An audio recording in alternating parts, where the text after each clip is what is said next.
ప్రభునందు ప్రియులైన మీకందరికీ యేసుక్రీస్తు ప్రభువారి నామములో శుభవందనాలు తెలియజేస్తూ ఉన్నాం. దైవజనుడు బ్రదర్ భక్త సింగ్ గారి పరిచర్యలో నుండి దైవ మర్మములు జూన్ 23. ఇదే త్రోవ దీనిలో నడువుడి అని నీ వెనక నుండి ఒక శబ్దము నీ చెవులకు వినబడును.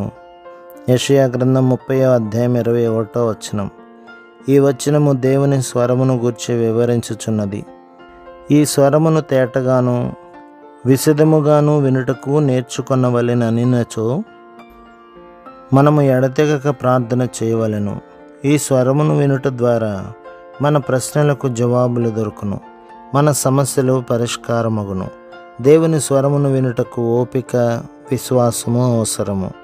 మన దేవుడు మాట్లాడు దేవుడు అయినను చాలా కొద్దిమంది విశ్వాసులు మాత్రమే ఆయన స్వరమును అనుదినము వినుటకు నేర్చుకొని ఉన్నారు. కీర్తన గ్రంథం 29వ దేవుని స్వరం ఎంత బలమైనదో చూసుచున్నాము. యెహోవా స్వరము బలమైనది. కీర్తన గ్రంథం 29వ 4వ. యెహోవా స్వరము దేవదారు వృక్షములను విరుచును. కీర్తన గ్రంథం 29వ 5వ. యెహోవా స్వరము అరణ్యమును కదిలించును.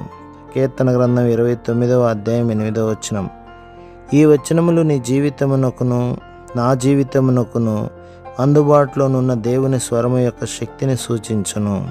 మొదటి రాజులు 18వ38-46 ఏలియా దేవుని శక్తిలోని గొప్పతనమును చూచెను. కానీ 19వ 4 నిరుత్సాహపడి మరణమును కోరుచున్నాడు. ఏదో ఒక సమయంలో మనం అందరము నిరుత్సాహపడేదము, కృంగిపోయేదము. మన భారములు మనకు అధికమై అనేక సార్లు ఏలియా వలె నిరుత్సాహపడేదము. కానీ 19వ 12 ఏలియా మెల్లని నిమ్మళమైన దేవుని స్వరమును వినెను. వెంటనే ఆయన భారము తొలగిపోయెను. మరణించవలెనను కోరిక లేకుండా పోయెను. అనుమానములన్నీ ఎగిరిపోయెను. దేవుని మార్గములు మానవుని మార్గముల వంటివి కావును రహస్యమును ఏలియా నేర్చుకొనెను. ఈ రహస్యమును నీవు నేర్చుకుని ఎడల ఎటువంటి సమస్యలోనైనను విజయవంతుడవు కాగలవు. ఆయన స్వరమును విని ఆయన మార్గమును కనుగొనుటకు మనము నేర్చుకునవలెను. ప్రభు మిమ్మును, మీ కుటుంబమును, మీ సంఘమును దీవించి ఆశీర్వదించునుగాక. ఆమెన్.